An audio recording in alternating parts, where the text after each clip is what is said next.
Opinions expressed by talk show hosts, callers, or guests on the Rob Taylor Report do not necessarily represent the opinions of the hosting platform, subsidiaries, sponsors, or possibly anyone else on the planet or the known universe.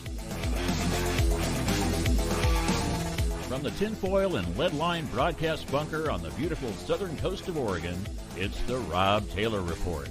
So strap yourself in. Your weekly political therapy session is about to begin.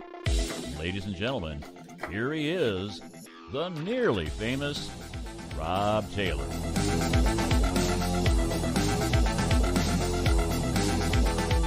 All right. I want to thank Coos County, Oregon, and beyond for joining me on the show today. I hope that you all are having a beautiful day. We're having a beautiful day here in Bandon. And before I get to my first guest, Richard Burke, I'm going to introduce, and I know all of you know him, Matt Holman from 3H Tree Service, because we're going to play another round of Where's 3H Tree Service. Can you hear me, Matt?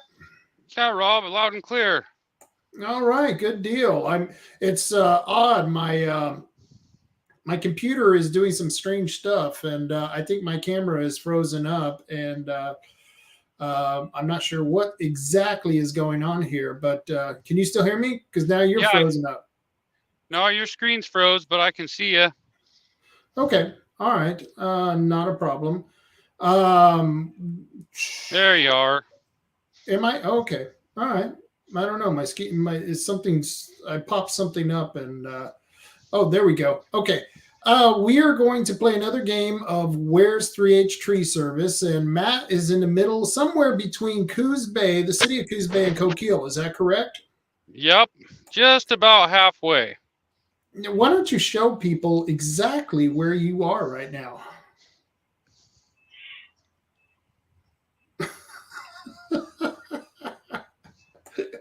That's a little high, man.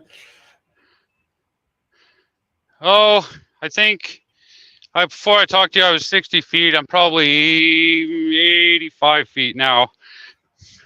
85 feet in a tree.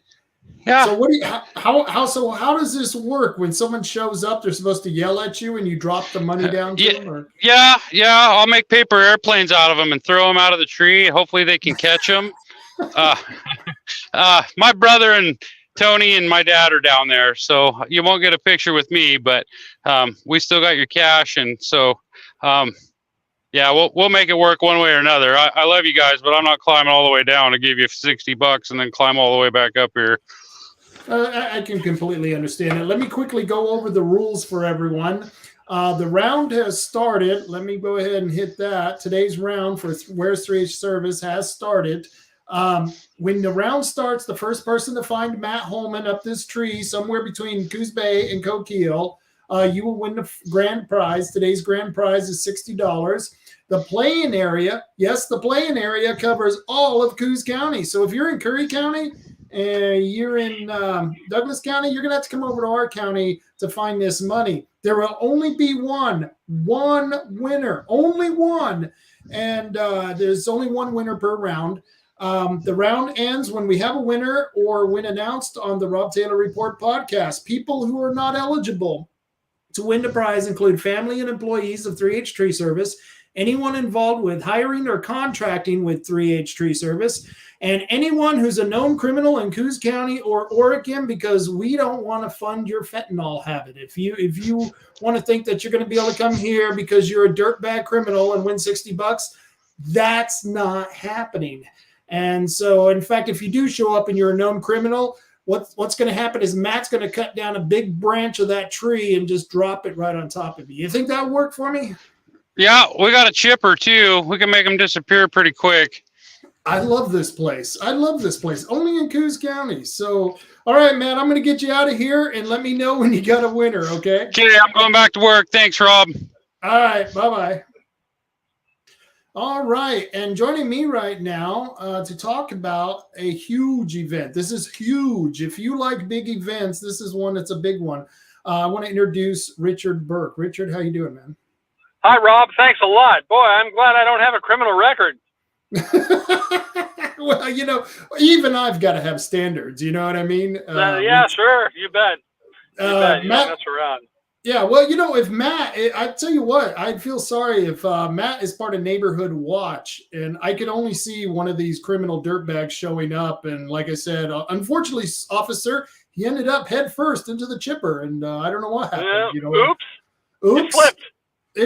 He slipped. It's our solution to the criminal problem that we have here. But you live, let's see, you didn't quite ever live in Portland, but you live by Portland, don't you? The only time I actually lived in the city itself was when I was finishing college. I was a Portland State University grad, started in Nebraska. But other than that, I lived in the suburbs mostly. We lived out in the rural part, about 10 miles outside of Silverton for a while. Yeah. And grew up in rural Nebraska. So I've got a taste of the urban, a taste of the rural. Yeah, it's good. I think that's good. I myself have experienced the same thing. I lived in southern Texas on farms and ranches, and I've lived in big major cities. And I'll be honest with you, I'm happy to be out here in Bandon, Oregon, because it's like living in Mayberry RFD. I mean, I might not be if I was 20 and wanted to go to a concert because everything closes at 9 o'clock here. But as far I don't blame you. It's beautiful country. It is. I love Bandon. Yep. Beautiful. And that was the first time I met you, is when we had the Libertarian Party convention with Arnie Roblin. Arnie Roblin was there. Do you remember that? I do. That was interesting. Arnie was funny. He had our platform and he says, "Yeah, I think I could work with this." And he was one of, we need more Democrats like Arnie. Arnie was a much better Democrat than a lot of the Democrats who are there today, wouldn't you say? Yeah. Oh, I would say so. It's hard to miss. Yeah, absolutely. In fact, there was one time when I went in, because I go up to the legislature during the session to talk to the representatives, and I always used to meet with Arnie Roblin, and I forget, he had a really cool chief of staff. I forget her name. She was, but she mentioned you once because they were talking about the Electoral College, and she said that you made the best argument for keeping the Electoral College that she's ever heard, because they were opposed to it, the Democrats at the time. I don't know if you remember that. I do remember that. Do you remember her name off the top of your head? I don't remember her name.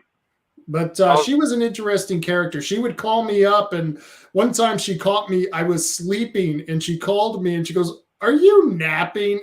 I was like, "Yeah, you busted me. I'll cop to it." But she was a real interesting character. You're having, once again, this is your 14th annual Take the Offensive Leadership and Activist Training Conference in Portland. Tell us what Western Liberty Network plans to achieve with this event. Like I said, this is your 14th one. Yeah, we've done these a while. I can't believe it's been 14 already. For those who don't know, Western Liberty Network is a 501c3 organization. We're not partisan. We can't be, but we do support limited government principles. And what we try to do is build cadres of trained people who will run for local nonpartisan office. And for people who don't want to run, we build cadres of people who are trained to be effective citizen lobbyists. And for those who don't want to do that, we train them how to be skilled campaign volunteers. So what we do is we train to build an underlying political culture that is capable of creating enduring change. We know that you can create momentary change from the top by electing a charismatic president or a state senator or a U.S. senator. But if you want enduring change, you've got to build from the grassroots. There are no shortcuts.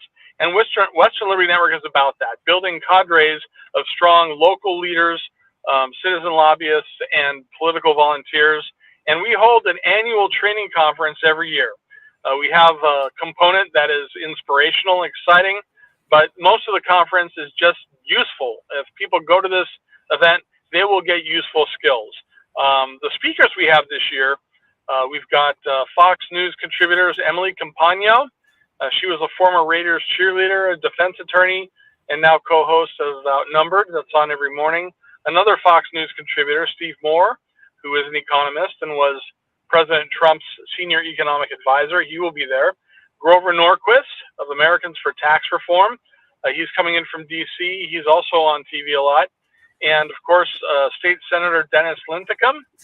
He will be coming up from Klamath Falls. A lot of folks really like him. And, for another stripe of limited government activists, on Friday night at our party and reception, we have Vicki Iverson-Breeze, who's a state representative. That's who our speakers are. And there will be a quality hot buffet lunch.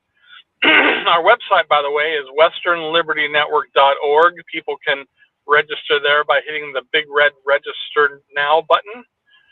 But if you want to learn how to do stuff, we've got 20 classes during the day.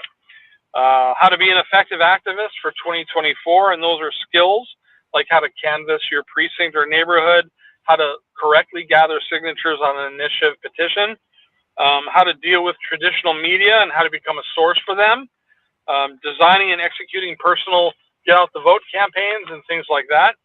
Then we have a track of instructions called how to be an effective citizen lobbyist, how to testify in front of public boards and commissions, how to lobby office holders one-on-one in person, how to deal with ballot harvesting in today's political environment, skills like that.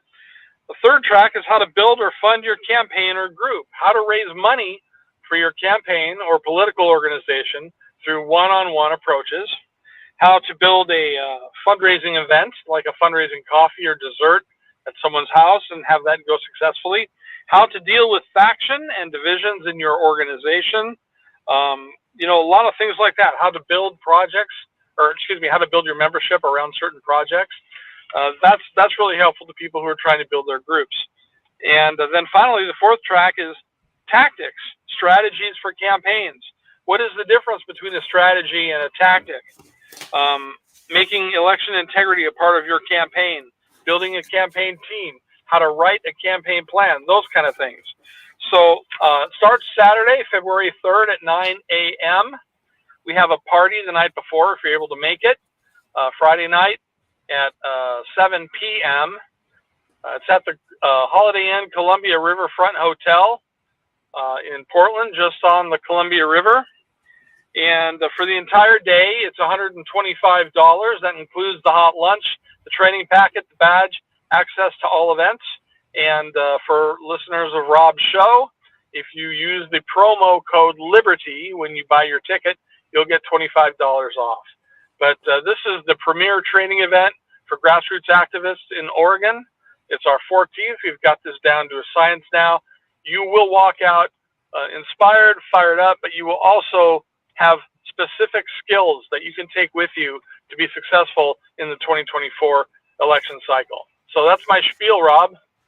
Oh, well, I ain't going to let you get away with it that easy. I want to talk to you about these guests because one of the reasons I'm a big fan of Greg Gutfeld and the Greg Gutfeld Show. I don't know if you're familiar with that. I'm a huge fan of that. And I think that's because he bridges politics with comedy, and he's always able to inject principles to that comedy. I think he's a very invaluable person who is getting limited government messages out there. And in many ways, he's a libertarian. I know Kat Timpf is a libertarian. And Emily Campagno is a guest on there on a regular basis. What made you think of bringing her down here? I thought that was an incredibly interesting choice. Well, she is very libertarian in a lot of ways. And, the Greg Gutfeld Show, we've poached them pretty good. We've had Kat Timpf out as a speaker in the past, and we had Joe Mackey out, and he's on the show quite a bit, and he does a lot of the writing for the show. And my wife said, get Emily Campagno. And I looked her up, and she, the Speakers Bureau had her at like $30,000.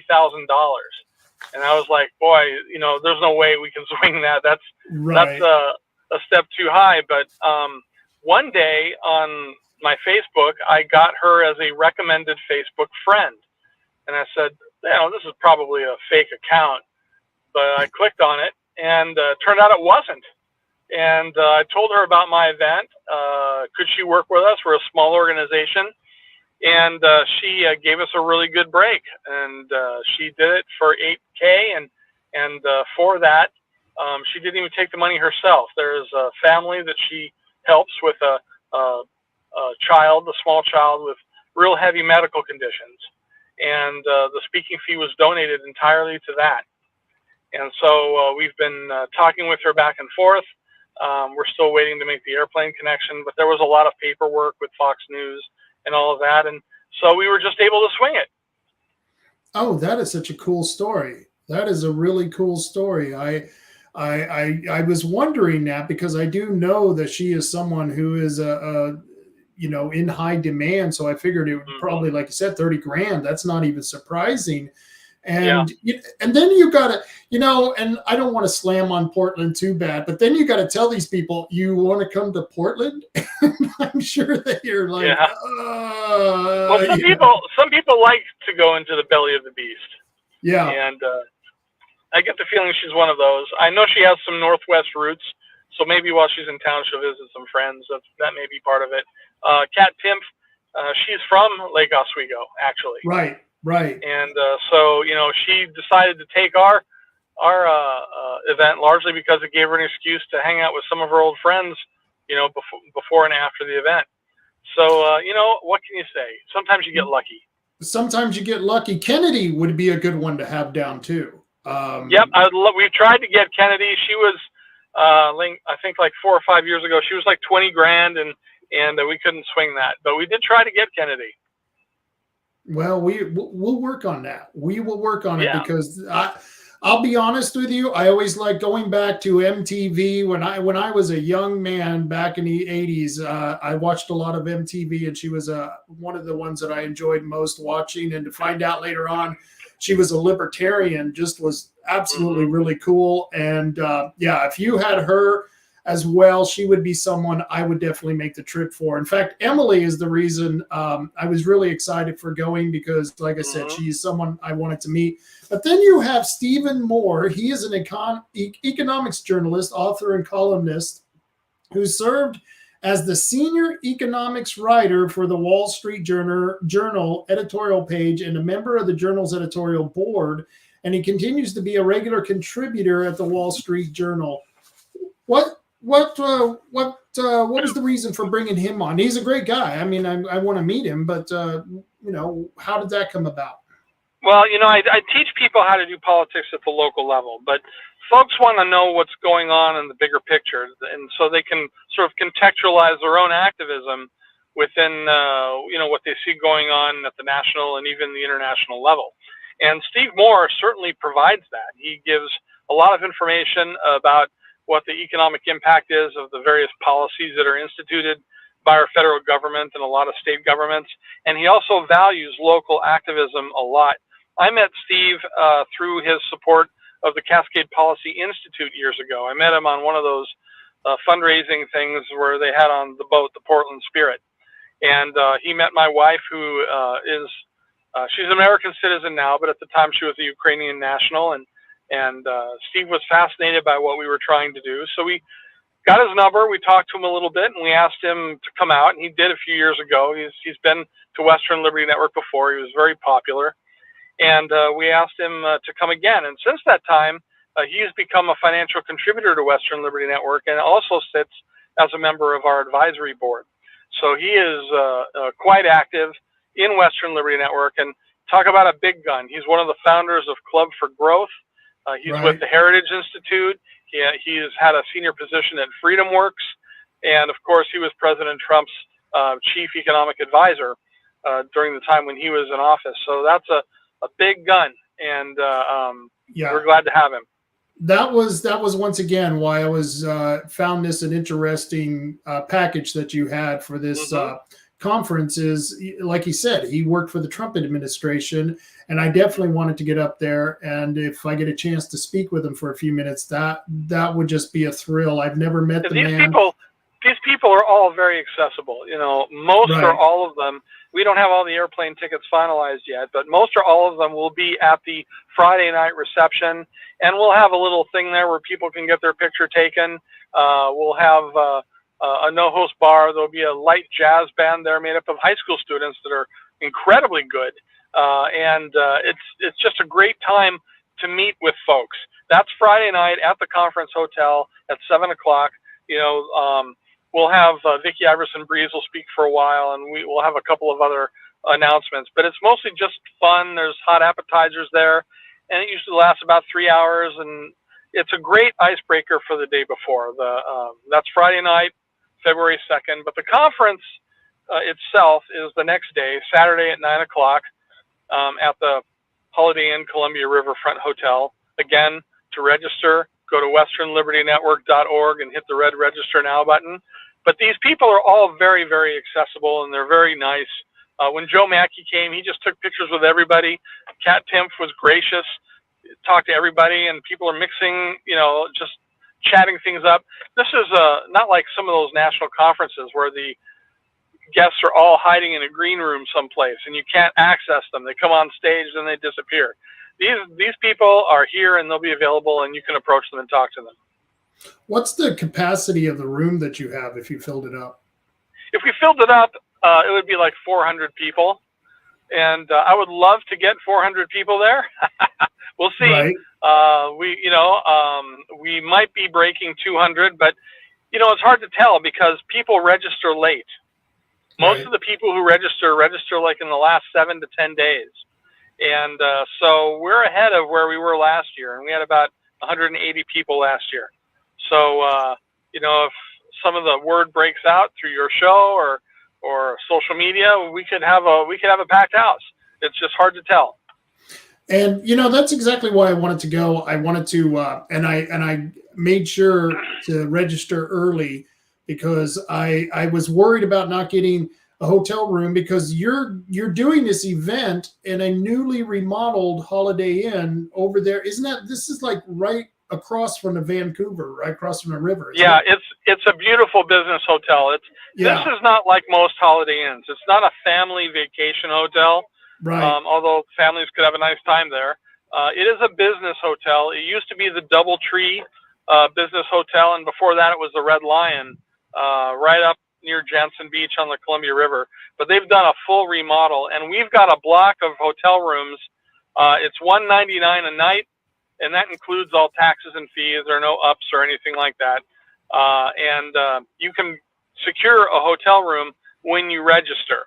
We've got a block of rooms, and so when you go to westernlibertynetwork.org, click on the red Register Now button, you can buy your ticket, and if you want, you can also buy a hotel room for Friday night or Saturday night or both. There is secured parking, and it's free, and it's a beautiful hotel. People there are going to be very comfortable. We always hold them in nice hotels. We don't hold them in cheap hotels. Yeah, the Motel 6 just isn't good enough for you, huh? The Motel 6 is not good enough for the activists that come to our hotel. I can see you. Hey, Emily, we're doing a crazy event in Portland, downtown Portland. It's the Hotel 6. I mean, you're going to want to show up for that. Yeah, no. Yeah, we actually ran into a little bit of problem because Holiday Inn, they're fine family hotels, but they have sort of this branding problem where they're like chintzy, and it's like, no, Emily, this is a nice place. This is a good business hotel, and it truly is. We had our event there last year. It was a very good event. The facilities were fantastic. We're going to have 4 projectors up in each of the breakout rooms. They'll have the same thing on them. All 4 of them will have the same image when we have our assemblies with the speakers if they want to use any kind of a projector. And we got wireless mics, and we're all decked out. Nice. All right, let's go back to these guests. Grover Norquist. Now, I met him like 100 years ago, briefly at some event a long time ago. But he is someone that I've been a big fan of. Let me guys tell you who Grover Norquist is. He's the president of Americans for Tax Reform, a taxpayer advocacy group he founded in 1985 at President Reagan's request. ATR works to limit the size and cost of government and imposes higher taxes for the federal, state, and local levels, and supports tax reform that moves towards taxing consumed income one time at one rate, which, boy, I totally agree with. ATR organizes the Taxpayer Protection Pledge, which asks all candidates for federal and state offices to commit themselves in writing to the American people to oppose all taxes. This is a man after my own heart. You know what I mean? Yeah. I know Yep. where you're at on taxes, and we're way Sure. too heavily funded. In fact, we got a county board here that are trying to push a new county tax, and we're the second lowest taxed county as far as the county taxing district itself. We're the second lowest, and of course they say, well, we're the second lowest. We need more money, and I keep telling them, well, let's try to be number one. We need to be the number one lowest taxed, and they just don't get where I'm at.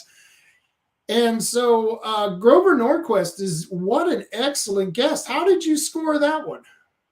You know, that's got some history behind it. This will be the second time he's come to our conference. He came about 6 years ago, and I attend a lunch once a month called the Oregon Taxpayer Coalition. It's held out at the Langdon Farms Golf Course. And the person who's kind of running it right now is former State Representative Jeff Krupp, who I've worked with Americans for Prosperity back in the 2010 era. But anyway, at one of these meetings, Grover Norquist was attending by video. And he was providing his presentation to the people there. And I was able to ask him a question. And while I was there, I took a shot. I said, hey, you know, next February we're having a conference. Would you be one of our guests? And to my astonishment, he said yes. And so later we got a hold of them and made the arrangements and so on and so forth. But he came, and he was a big hit, great presentation. And so Grover and I have kept in contact over the years, you know, occasional telephone call, how you doing, say hi, that kind of thing. And then we had people ask for him to come back. So when we contacted him and asked him to come back, he said, no problem, sure thing. And so that's how we got him. That is nice. A lot of this just happened by accident, but the accidents are, you know, they're not random. They happen because you're out there and you're talking to groups and you're meeting people, and, you know, the harder you work, the luckier you get, I guess. I think that's how the thing goes. You're absolutely right. You make your own luck. I hear people say, oh, I was lucky. It's like, no, you took advantage of something that gave you the ability to make that contact or to find out that information. And we kind of make our own luck. And I'm one of those who heavily believes that if people are out there, you know, it's like guys who can't find girls, and it's like, well, do you go out? You know what I mean? The girls aren't hanging out at your apartment. You actually got to go out, guys. You know, try a nice gym. You know. But I got Grover Norquist on the screen. I don't know if you can see him. I can see him. Yep. All right. I want to go back over Steve Moore in case all of you weren't sure who he was. This is the gentleman, Steve Moore. And, of course, Emily Campagno, she's going to be there. And the last one that's going to be there is, let's see. That's going to be Dennis Linthicum. There he is. Linthicum. Yeah. And, of course, most people in Oregon, if they don't know who Dennis Linthicum is, they need to find out, because this man is the gold standard when it comes to people voting in our Senate. And as far as comparing, you know, because you know the Oregon Citizens Lobby, I sometimes get on there and I help them analyze bills and stuff. And the first thing I do, I look at the bill, I figure out whether I would vote for it or against it if I was a representative or a senator. And then I go and look and see the first person I check out who voted on this is Dennis Linthicum, to see basically where I was at. And I mean, we almost are identical as the way we would vote if I was voting in the Senate. And that's when I compare him to other people. You can really find out which Republicans and which Democrats, where they stand by comparing their vote to his vote in the Senate. Wouldn't you agree with that? I would agree with that completely. He is a Republican. However, he calls himself a libertarian, small L, and his voting record kind of reflects that. He talks a lot about the history of our form of government, and he talks about it in the context of what we should be expecting from our leaders, and how the bar for people with regard to their expectations has just become too low, and that we need to raise our expectations and our standards with respect to our leaders and how they adhere to the basis of our Constitution, the Constitution itself, and the things that our county or our country are founded upon, the nature of freedom, the nature of liberty. He's just dynamite on that stuff. And I just met him just by working in the Salem legislature, and just sort of bumped into him here and there, and we got talking, and we became friends. Interesting guy too.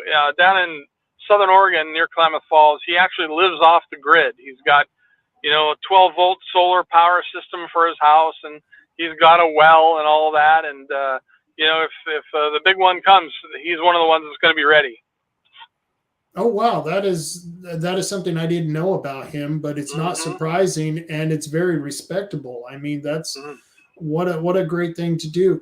One of the things I wanted to ask you about this is that he is someone who is one of the senators who did the walkout. I believe he's involved with the lawsuit. And is he going to be talking about that, where they're at with that, and if he's running, if his wife is running? I think his wife was going to take his place. Tell us a little bit about that. Yeah, well, I don't know what he's going to say in his presentation. He always surprises us. And when he does tell us what he's going to say, he doesn't always stick to the script, and that's fine. So I'm not sure what he's going to say, or if he's going to comment on that at our event. My guess is he will, and I know he'll certainly talk about it with people. But in the last time I've talked with him, I think his plan is for his wife, Diane, to run if he cannot run. Well, that's good. That's a good thing. Well, you've got just a few minutes left. We got plenty of time.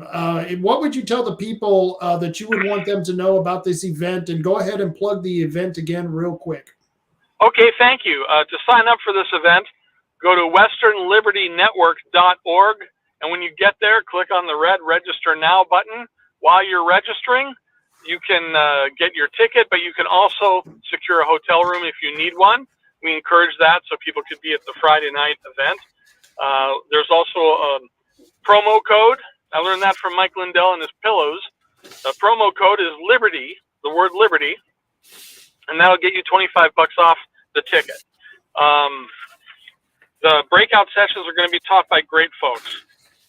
Kim Thatcher, state senator, she's going to be doing some of the trainings. Former state representative Mike Neerman is going to do 2 of them. We're going to have Kathy McDonald. She used to be the national fundraiser for Americans for Prosperity. She's going to do the fundraising breakout sessions. Janice Dysinger, head of Oregonians for Fair Elections, is going to cover the election integrity stuff. Tom Cox, former candidate for governor and a good friend of mine, he's going to cover things like on what the difference is between a strategy and a collection of tactics, and how also to organize around an issue, how to organize and build membership around an issue. Suzanne Gallagher, she is head of the Parents' Rights in Education, school choice organization. She is going to be there. But, also all of the major school choice organizations are going to be represented. Donna Kreitzberg is going to be there, and it's going to be incredible. A lot of these organizations are going to have exhibition tables as well, and they'll be handing out materials, and you'll get a real thick training packet with all of the materials that we provide for the training sections. You get a real nice badge and a good lunch, a good hot buffet lunch. We never serve rubber chicken at Western Liberty Network, but you're going to walk out of there. You're going to walk out of there fired up. You're going to walk out of there with more information, but you're going to walk out of there with practical skills you did not have before that will help you be successful with your limited volunteer time in 2024.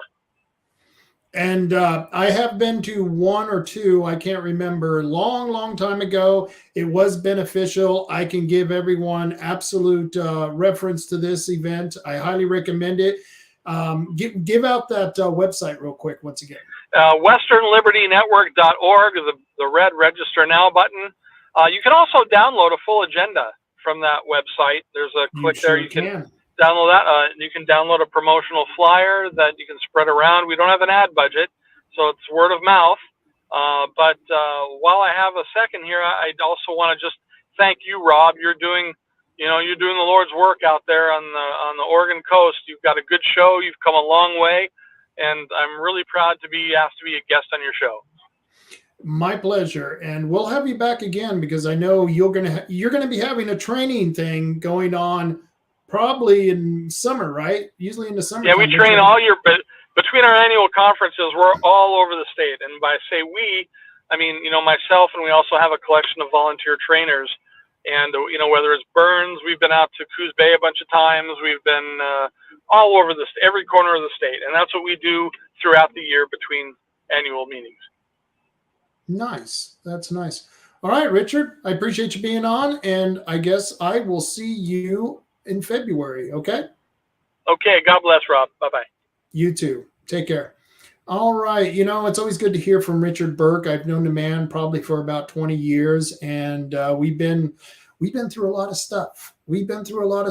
And I can tell you right now that event that's happening up in Portland, the Western Liberty Coalition, the Western Liberty Network. I highly recommend it. This is February 3rd, the 14th Annual Take the Offensive. If you want to get involved, you got to learn how the best way to fight. I mean, you wouldn't go into battle without training. So why wouldn't you go into politics unless you got training? It's the best way to do this. It's the best way to deal with all the things that are going on. And we're still playing Where's 3H Tree Service. And they're halfway between Coos Bay and Coquille.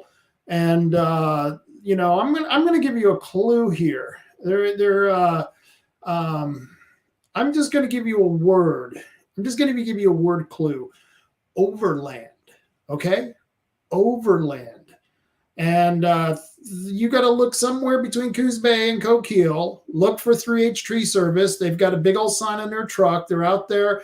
They're cutting down branches. They've got a chipper going. They got a couple of guys out there. Matt's way up a tree, probably about 60 to 80 feet. And he's taking that stuff down. He's probably gone down a little bit because he's taken off a few of those tops of those trees, and he does a hell of a job out there. He's a manly man. He's got a cigarette in one hand and a chainsaw in the other. Really badass. I mean, that's what men do. That's what men do. They do really hard work. And, it's good to see that people are still out there able to do this work because, well, it's necessary. You got a problem tree, call 3H Tree Service. I highly recommend it. And it's something that you won't regret. You definitely won't regret. Let's see here. I had a couple of, here it is. Yeah, 3H Tree Service. Contact Matt Holman at 1-541-294-1800. That's 541-294-1800. And I highly recommend it. Matt and the crew, well, they're just badass. Hey, I wanted to talk about some of the meetings that I went to this past week. We're going to be talking with two attorneys at 4:00. They are Susan Carter and Tony Ramondo, and this is going to be an interesting hour. If you know somebody who lives in rural Oregon and they received a letter from the roads department about the fences, the fence easements, and some of the mowing the grass and taking care of the grass in front of their fences and on their property in rural parts of the county, then you should call them right now and tell them to tune in for 4:00 because there was one hell of a meeting happening Thursday night. Thursday night, the commissioners met over there at the Oaks. No, was it the Oaks Pavilion at the Coos County Fairgrounds, and there was probably about 250 people showed up. I was shocked how many people were affected by this, and I didn't really understand the expanse of what was going on, and I don't think the commissioners really took into consideration what was going on either, because I had talked to the commissioners Tuesday after a work session, and I said, I think that meeting on Thursday is going to get a little volatile, and John Sweet's like, oh, no, we'll compromise with the landowners. It'll be all fine. Everything's going to be well and good. And I said, well, I don't know. I'm a little worried about it there, John. And I'll tell you what, it was pretty volatile. It was one hell of a meeting. And we'll talk about that in the second hour. So if you know somebody who lives in rural Oregon who has a fence, I would definitely give them a call and tell them to tune in for that. That's coming up at the top of the hour. One of the other things I want to talk about is the Allegheny Public Access issue that was going on. This happened at Tuesday at 1:30. one of the landowners, the guy who owns the gate that seems to be causing the problem right now, because people are complaining they don't have access to the Allegheny Church or the Allegheny Cemetery. The guy who owns the gate, I think he got a little upset with me because last week I did a quick live stream on Facebook and on all the other social media that I have platforms on. And he was mad because I said, and I don't really know why he got offended by this, but I said, just hearing this side of the story, I think it's pretty shitty what he's doing. If the people who are making the argument are right. And I said, I would like to hear the other side. And I definitely wanted to hear the other side. I wasn't lying about that. I said that twice, but I said it sounded pretty shitty. Well, I was a little bit wrong. And there are always two sides of the story. And I like to hear two sides of the story because I don't think he was being as bad as maybe he was being made out to be. I think this was really just a neighborhood squabble between neighbors. This guy and let me explain what happens. There's a road that goes up to the cemetery. There's a road that goes up to the church and the cemetery. And some guy put up a gate, perfectly legal. It's on his property. And he had given key fobs for the gate to most of the neighbors and the people at the church. And there was a dispute because the people at the church said that he demanded the key fob back because he got mad at him. And he said, no, they gave the key fob back.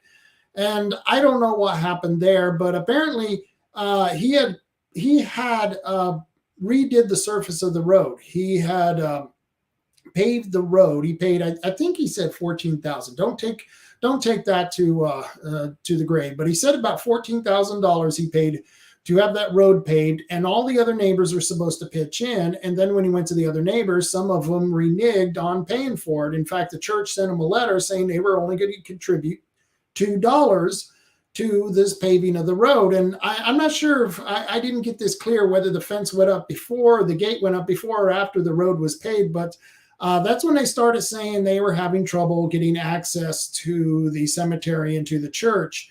And they actually sued him. The church sued this guy. His name is Blaine Messerly. And I know his brother and I know some of his family members, but he's a Messerly. His name is Blaine Messerly. He seemed like a really nice guy. I think he gets really animated when he's given testimony. And I actually asked him on the show and he said, no, I don't want to go on the show. This is a personal matter between neighbors. I don't want to go on the show. And that's okay. That's acceptable. So I didn't want to have anyone else from the other side on the show without having someone from his side on the show so that I can balance that out. So I'm just going to tell the story the best I can.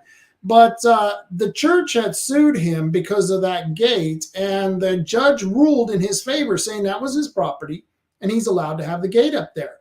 And so they did the next best thing. Instead of going to court again, they waited until the election was won. Rod Taylor got in there, and they started going to the commissioners' meeting. And this last Tuesday, they had a work session where they were demanding that the commissioners do something about access to the Allegheny Cemetery and the Allegheny Church. And after all this long discussion, and I mean, this meeting went on for an hour and a half, a couple hours, and they finally came to the conclusion, the commissioners did, that they're just going to make this a public access road, which might, in my opinion, might not be the best thing. And here's why. I think everyone is served by having a gate there if everyone could get access to the cemetery and the church. And here's why. The Blaine Messerly, one of the property owners, he had said that he had been having, and several other neighbors had said, they had been having people come up there using drugs, hanging out at the cemetery. They actually had Satan worshipers. Yes, actual Satan worshipers show up at the cemetery because it's a historical cemetery. And those Satan worshipers, they want to get the goods. They want the good cemetery, the historical one, so they can conjure up the devil. And I don't know what the hell they do. You want me to put rational reason to Satan worshipers? I can't. They're just fucked up in the head. And so the Satan worshipers, I guess, were showing up, and there were people showing up. Burglaries were happening. The church was nearly broken into. In fact, Blaine had to stop some guy from kicking in the side door to the church. So this guy isn't a bad guy. I just think that somewhere down the line, these neighbors have really gotten to a point where they just can't communicate with each other. And so Rod Taylor had offered a compromise to keep the gate, but yet there were several conditions for having the gate. And so what he did is that he had sent a compromise over to Blaine. And I don't know if Blaine accepted or not, but what eventually happened is that he either didn't get a response, or the response he got, he wasn't happy with. And that's why they're going with the public access. But Blaine, if you're watching this, I think you could still keep that gate if you go back to that compromise. If you go back to that compromise, you may not have to turn your road into a public access road, therefore keeping people out of your neighborhood. So I just want you to think about that. You may want to contact Rod Taylor and talk to him about that, because I think he's open for options here. And right now, I'm going to go to one of my sponsors, one of my great sponsors, because, I only have great sponsors. That's the only ones who sponsor the show are great people. And here is one of those great sponsors right now, Tim from Tom and Gigs. Tim, how you doing, man? Hey, man. Thumbs up, bud. And congrats on this is the third one, eh? Third one. That's right. I'm still alive. Man, we'll, one of these days we're going to go, I'm going to remember the third one. I remember the 1,000th one. That'll be awesome. So anyway, you're getting there. That's cool, man. Yeah, I know we're doing all kinds of good stuff here at the shop, and just got done doing some wiring and hitches and stuff. It's just me and Josh today. Austin's off; he's moving, and Brian has the day off on Monday. So we're just kind of quiet around here, actually. But I think we're getting just as much done if those guys were here. So we're awesome. Oh, well, don't tell them. You don't want to tell them that, I know. They probably want a pay raise or something, They'll come back and not do anything. They'll say, oh, well, screw it. They don't need my help. I mean, they can do it all themselves.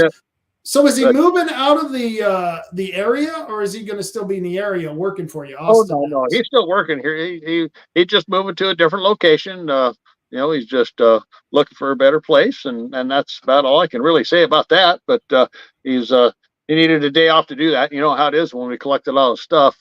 Yeah, you got to, my wife, I haven't just sell it. Get rid of it. Just too much junk. But anyway, but we've been doing a lot of work, and Josh has been ordering parts like crazy and trying to get people to get stuff. The weather's really putting a kind of a damper on some of our shipping and stuff. This freezing rain and all the stuff up north and back east is really throwing a wrench in our deliveries, so it kind of makes it tough to schedule products, but to get installed. But it's just what you got to work with. Mother Nature throws you a curve once in a while, and just like our politicians, they're constantly trying to throw us a curve. Except we're getting a little smarter. We're not strike one, strike two, strike three. It's we're going to home run these suckers out of the office. Hopefully, it's especially the Mr. Smith, the lion POS that he is. It's I just can't believe somebody's going to keep perpetuating that lie when you've got all the documentation to prove otherwise. That's really good for us, because it just makes him look that much worse. So congrats on him for making himself look like a bigger fool than he already is. Hey, you know who got into the race? You know who got into the race against David Brock Smith? I think you told him, but I can't remember. Paul Romero. Right on, brother. Well, hey, there you go. Yeah. There's another guy that's really good. Todd Vaughn is running against him, and another woman, her name is Ashley Hicks. She's running against him, and so Right on, man. Hey, that's what we need people, and we'll give them a chance, and we'll hold them under the same scrutiny as we do Mr. Smith. So right. Accountability is a big deal. I have to be accountable every day here to get stuff done. If I don't, who am I going to blame? Myself. Not me, because I always do good work. No. You're already getting blamed for enough. I already get blamed for enough. Yeah. I talked to your wife the other day. Boy, oh boy, I know. She thinks you're a saint, so you're in good hands there. But no, we're doing good. That was here. My wife? You were talking to my wife? She thinks I'm a saint? Wow, I love that woman, because that's not what I hear from her. You better send her some flowers, man. I guess so. She's a worker bee. But we're doing good. Shanna's doing good, and we're just trying to stay afloat here in Bidenomics. We got to try to keep things afloat and I don't know. We'll see where it goes from there. But go Trump, baby! And my quote of the day would be from a guy clear back in the 1500s, actually. Nicola Machiavelli, I believe is his name. It says, "Men are so simple of mind and so much dominated by their immediate needs that a deceitful man will always find plenty who are ready to be deceived." Just like Mr. Smith, there's all kinds of people don't want to think. They're just ready to just, oh, gee, that's just, instead of looking at both sides of the story, finding out the truth, people are accepting even your side. They should verify your side, and they can do that. And you've got it on your website there. So that's pretty awesome. If you want to see what he actually said and what he's saying that you said he didn't say, then go check it out. It's just real simple. So connect the dots. It's real easy. So that's awesome. That's what we need, is the evidence right up online, transparent. You don't have to go search for it. It's real simple. So you're getting that dialed, and I appreciate being on this thing. And to get a hold of us out here, 135 South Shoneman, Coos Bay, and phone number 541-888-4660. And this whole podcast thing is pretty weird, man. It is a little different. It is a little different because I got a face for radio, and so it's at least we can see your whole face now. Mike's just out of there, so we're you got to see your happy, smiley face, man. That's the smile of a patriot. We gotta love it, brother. Well, keep on the hard work. We will talk to you soon. I appreciate being on, and we'll try to keep doing better. You always do good, and I'll see you Thursday. I'll be bringing my truck in. We're cool. We're gonna talk about maybe getting a bed cover for that. We'll talk to you about that when we get there, because I know you sell some really nice ones. And hey, Josh is behind you. To me, you'll be talking to him. He knows what. I'll be talking to Josh. I got a lot of questions for you, but I think I got the one that me and my wife talked about it. We know what we want, and we'll talk to you on Thursday about it. Sounds like a plan. Keep it up, work. Remember, God bless America, and keep her cranking. You got it. Take care, man. All right. It's always great to have Tim from Tom and Gigs on there. He is just a wonderful person to talk to. He's another good patriot. I recommend you go out there if you need your car worked on, if you need stuff like a bed cover, you want to redo your mufflers. Maybe your truck sounds like a little pussy truck. You don't want a little pussy truck that meows, meow, meow, you get a Toyota truck and they just don't, maybe you've got an electric truck. I don't know how guys drive those electric trucks, but I'd find a way to put a muffler on there and make it sound like a manly truck, and make it roar, I would definitely go check those guys out. I don't know if you can put a roaring muffler on any electric truck. I'll ask Tim on Thursday, because he would be the man who definitely knows. And so we'll be digging that up. Did you hear about Trump? The case challenging Trump, or Trump's ballot access, dies in the Oregon Supreme Court. And of course it does, because there's nowhere they're going to go with this. This is going to be ruled on in the court. There's been other states who have denied him ballot access because of the insurrection. Yes, the insurrection that never happened. What happened there was a riot that was instigated by a bunch of FBI informants. That's what happened there, and it just wasn't a good thing. And so we will make sure and get you the results of what happens here, because the state Supreme Court said does not have the authority to rule on the case in the primary stage, but left the door open for future petitions. This is in Salem, Oregon. This is reported by the Associated Press. Oregon Supreme Court on Friday kept former President Donald Trump on the state's primary ballot, declining to wade into the legal chaos over whether he's qualified to be president until the U.S. Supreme Court rules on a similar case out of Colorado. And Colorado, maybe they're getting a little bit too much of that Rocky Mountain high. Maybe they got some LaMota over there. Maybe some of that LaMota seeped over to Colorado, and the Supreme Court in Colorado is sucking that up.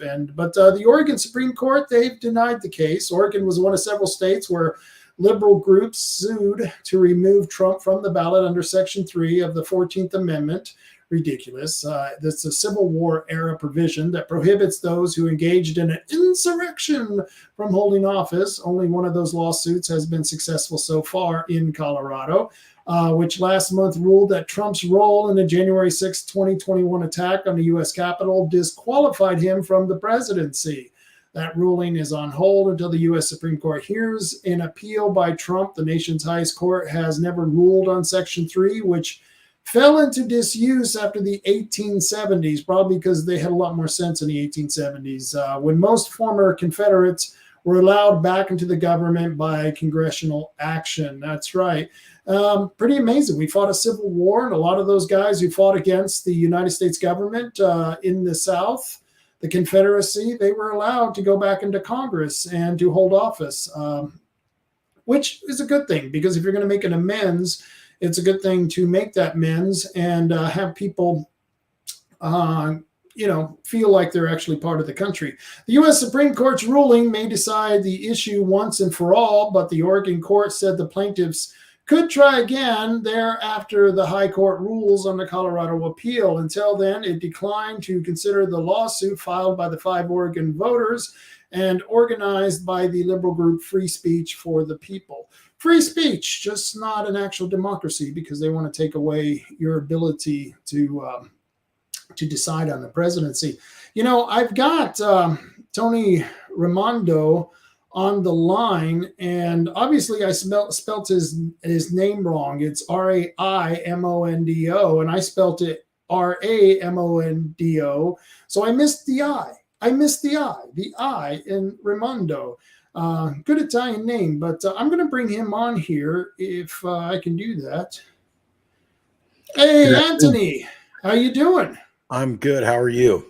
I am doing really well. It's a beautiful day out there. You're over in Coquille, aren't you? Myrtle Point. Myrtle Point. I imagine it's beautiful over there as well. It is. We had some pretty high water here on our property, but it stayed away from the house, thankfully. It's starting to go down now, so it's pretty out here with the water and the birds, and things are having a nice day today. Well, that's a good thing. I'm glad it's all peaceful out there, because Thursday night was anything but peaceful, and rightfully so, because I think the property owners are getting screwed over by this deal with the county. Wouldn't you say so? Well, I've thought about it a lot since the meeting, and the reason that I got frustrated, and I admit I lost my temper, which I regret, but I can only be played with for so long. Right. And the county roads department is advancing this theory that they needed to aggressively enforce the right of way in order to be able to accomplish necessary maintenance, that there are locations where, fences and other obstacles are preventing them from conducting maintenance that they need to do. But at the same time, what we've heard from him is they can't identify a single location where they actually needed to do maintenance, and a specific fence or a specific mailbox or a specific structure is blocking their way in a location that actually affects the safety or well-being of the public in terms of the use of our roads. And I thought the best points at the meeting didn't come from me. They came from folks who've been here for a lot longer than me. We heard from folks who are upset that roads aren't being graded frequently enough and there's potholes. Well, that seems to be a little more important of a priority.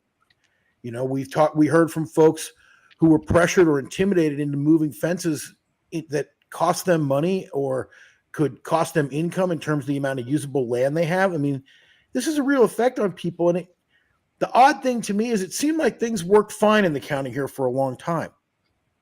That's exactly what I wanted to after we discuss this a little bit, that's the point I'm, going to be getting to, is that, and you made it as well. It's like it's a problem that doesn't even exist. Susan Carter has joined us. Susan, can you hear me?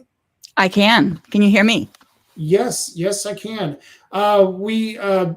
Tony kind of got in here a little bit early, so we just started chatting because just time allowed it. And so you basically heard what he had to say, and you were at that meeting on Thursday. What was your biggest point that you took from the meeting? Well, the county seems to be making a lot of assumptions. I believe that the commissioners have operated as an independent entity without a great deal of oversight for an extraordinarily long period of time. So they make a lot of assumptions that they shouldn't make and just move forward with that. And I mean, part of it can be applied to my clients on Gravelford Road, because the county asserted that they had a 60-foot wide right-of-way. That was their assertion. They've not been able to provide any evidence that that is in fact the truth. There is a homeowner way down the road from my clients who did in fact grant the county an easement in 1936 for an additional 30 feet. And that's fine, but they cannot find a corresponding grant of easement in my client's title file. There is no condemnation action giving rise to the county taking title to additional property. I mean, I don't know anything about administrative law. Tony is the expert there, and he brought up some amazing issues. But mine is that they've made a lot of assumptions, but they've not provided any evidence to back up those assumptions. And that's also borne out in what Tony was saying about the fact that, you know, they're asserting their right to, quote, fix things that are a problem, but they can't point out where there's a problem. You know, is that in many ways government does that. There's nothing happening, nobody's complaining, and all of a sudden the government decides to enforce a policy that obviously wasn't being enforced before. And people then realize that this isn't going to work because it's actually going to affect their livelihood. And like one lady said, if she moved her fence back as far back as the commissioners want to move it back, it would almost be in the middle of her field, right? I think she said her living room. Her living room. That would be nice, right? To have your fence in your middle of your living room. Tony, Susan was saying you're the expert in administrative law. Why don't you just explain from the beginning what happened and what triggered this incident from the property owners? What was the triggering action that the county did that affected everyone?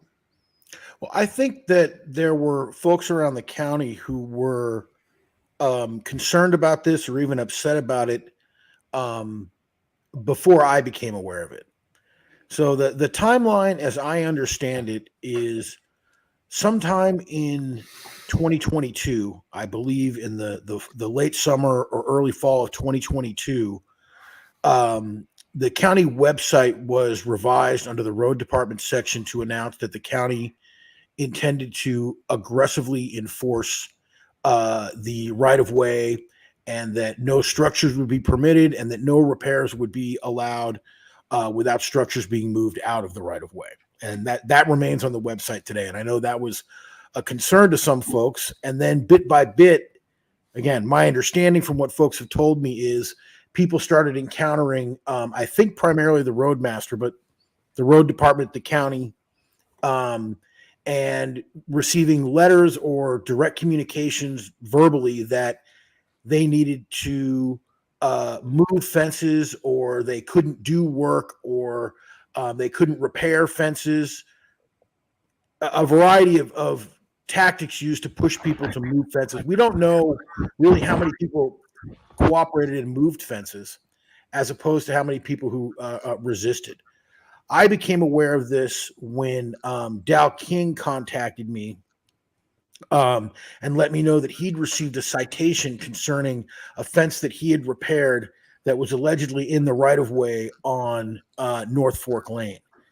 And the way that administrative law works is administrative law is really the body of law where government agencies like the roads department enforce the laws within their jurisdiction, and they're subject to very specific rules, including rules of due process. So in order for the county to fine somebody, it's like anything else. If the government wants to say you broke the law and you pay a fine, they have to prove it by at least a preponderance of the evidence at a hearing where you have notice and an opportunity to be heard and present evidence and confront witnesses and all those things that we all hold dear as Americans, in terms of our rights with respect to the exercise of government authority. But there's another piece of this that administrative law covers, which is how the government implements rules and policies and changes rules and policies that affect people's rights. And I really want to emphasize that none of this has to be this way. None of this has to be this technical. Right. What happened, North Fork Lane, the incident, the citation that I handled ended up not even being litigated because it was issued outside of the 6-month statute of limitations that's provided for in the county code. So it was essentially the ticket was issued late, so they had to drop it. But we were prepared to fight it. And one of the things we were prepared to fight it on was the road department was claiming there was a 60-foot right of way.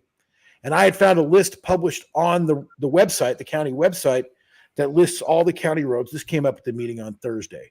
Listed all the county roads and had information about those roads, including what the right of way is in different locations along those roads. North Fork Lane isn't a very long road. It shows up only on one spot on that list. And the list says it's a 40-foot right of way. Well, any lawyer will tell you it is significant when a government entity publishes information for the public, which is what they did with that list. I spoke about that list at a meeting of landowners, and I started talking about this list publicly. I brought it up at the a Board of Commissioners meeting, but once I started speaking publicly about this list, I went back to the website, and lo and behold, the list was gone. And when I reached out to the road department, I was told the list was being changed. It was being corrected. And this is the sort of thing that landowners' rights are affected, and it has to be done through a process that involves notice, it involves hearings. Even county council alluded to it at the meeting on Thursday. And I believe, by the way, my colleague here on the line is absolutely correct.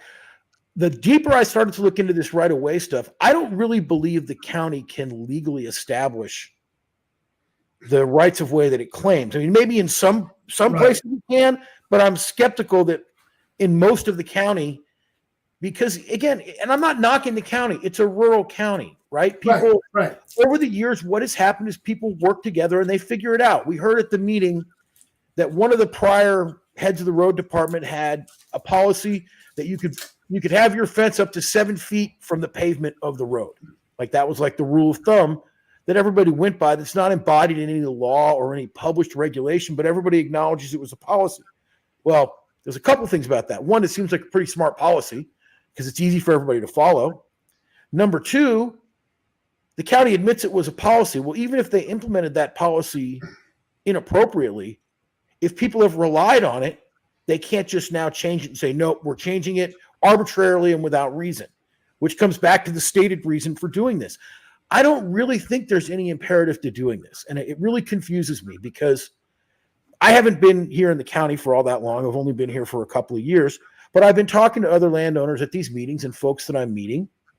And it sounds like for many, many years, as long as anybody can remember, there was no conflict between landowners and the Coos County Road Department.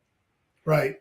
However it went, whatever policies were in place, people worked it out. The roads got fixed as best the county could with the limited resources it has. Again, we're a rural county. We know the road department has limited personnel. There's only so much they can get done every year, and it's probably not everything that needs to get done. But it seems like for many years, they just worked it out. Yeah. And I don't understand why all of a sudden that has to change. That was always the standard. I've lived here for 20 years, and people have always said that if you live out in a rural county, in the unincorporated areas, you don't have to worry so much about those types of regulations because the county doesn't enforce it as much. Whereas in the city, well, I'm in Bandon, and I mean, they're fairly lax about it too, but they're much more restrictive than what the county is. I'm going to let Susan, you want to reply to some of what Tony has said? Well, I don't disagree with any of it. And imagine that, two lawyers actually agreeing. Right. Some questions are easy questions, right? Right. It's true. And it is also true that for many years, it was a live and let live thing. And you heard from multiple landowners on multiple small rural roads, including Gravelford, where it is the landowners who mow. the weeds at the side of the road. It is the landowners who pull their whichever piece of equipment they need out to grade the road. It is the landowners that put down rock that keeps the road in place. And they've just done it this way for years because, as Tony said, it's limited resources, it's limited time, it's limited employees. So the landowners took care of it so that they could get to and from their homes.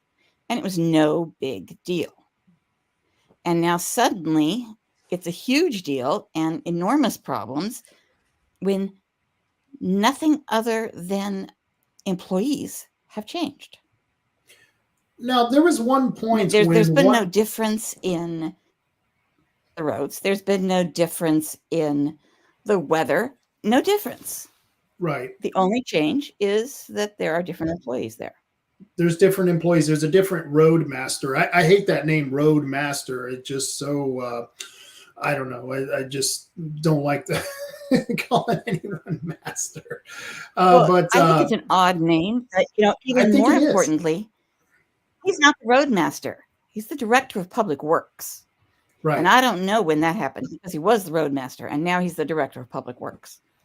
There was a point when one of your clients got up. I'm not sure if it was your clients or Tony client, but one of the people got up and said that, and he tried to phrase it as in the attorney and the attorney for the county had called him a criminal. And then he realized it wasn't that he called him a criminal, but he said that they implied that all of them, the property owners, were guilty and they had never actually been tried. And you got up and defended them against the attorney who seemed to be denying that fact, but you were in this meeting, correct? I was. And he's not an attorney in fact in that arena. He is the hearings officer, which is a position that was recently created by the county in order to handle the citations that the county has now started handing out that they never handed out before. So there was no process for having a hearing at all before this. The county had to create it from scratch because they suddenly started issuing citations. And if they're going to issue a citation, the folks have got a right to be heard. So when did they do this? The county in the last year and a half. Oh, wow. I don't remember, and I'm pretty good about going to the meetings, but I don't remember them establishing this. And this, like I said, that's something that I'd usually catch because I'm a big advocate for property owners. And so that it just seems strange that this was going on. And I do know the commissioners, they have different departments that they are in charge of, or they are the liaison with. And I believe it's John Sweet who's the liaison with the roads department. And so most of this seemed to be coming from one commissioner, John Sweet, wasn't it? I can't say who's responsible for it.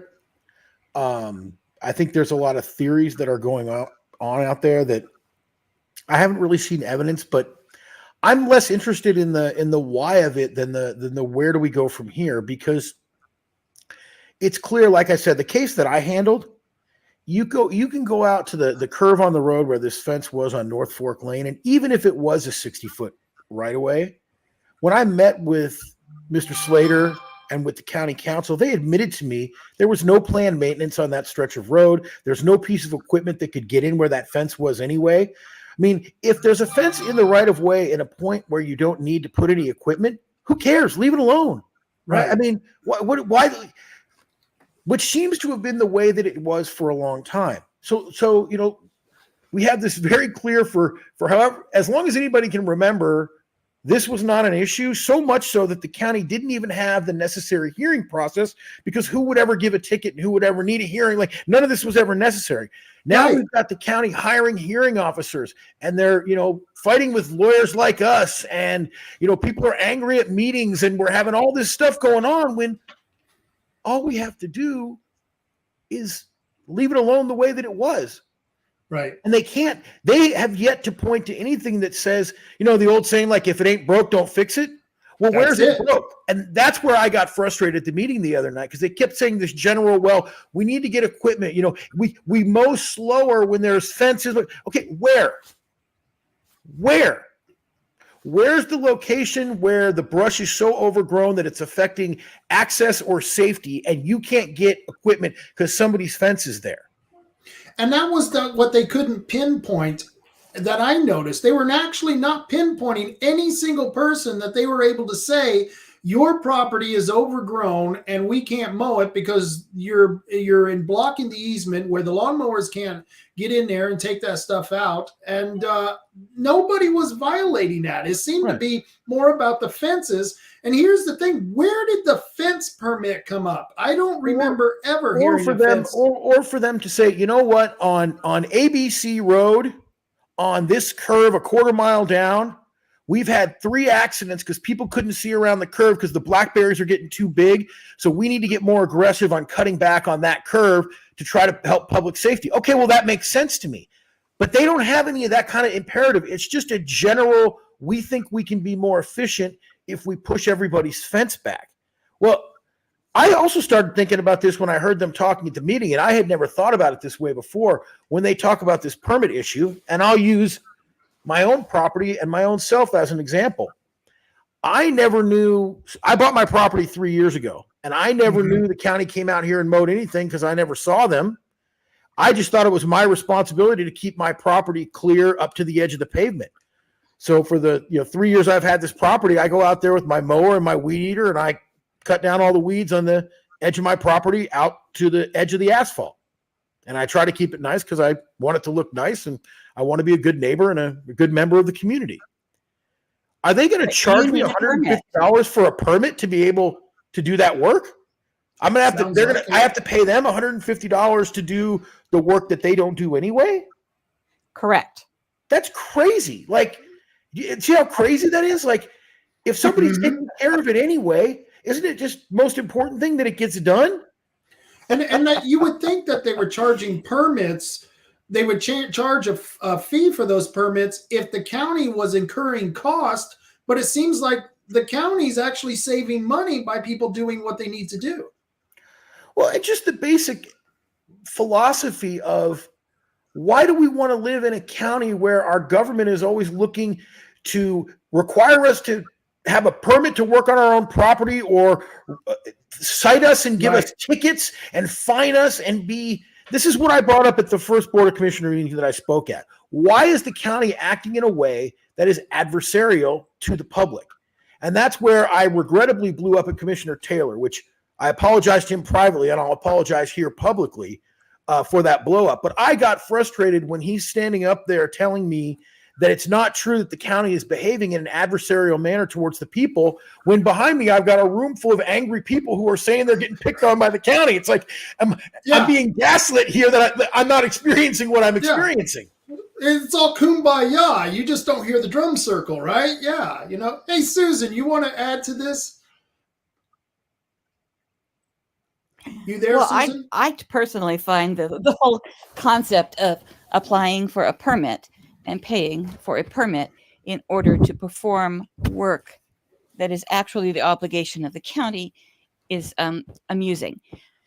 And applying for that permit does not guarantee you're going to get one. The county has to approve it.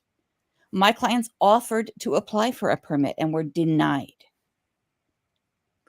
Well, that's another piece of administrative law, Susan. It's illegal to have a permit process in which every permit is automatically denied, which I think is what they're doing. Like, if you have a permit process, there has to be a basis and some sort of standard that people understand on what they have to do to be able to get the permit. And it's completely arbitrary and discretionary. And I think they're not exercising discretion. They're just saying no one can get a permit.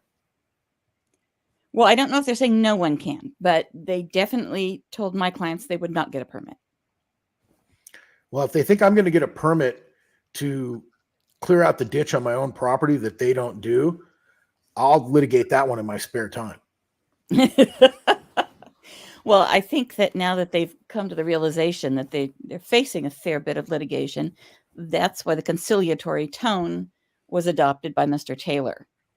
Right. But I noted that conciliatory tone was not matched by the rest of the commissioners, nor by some of the employees.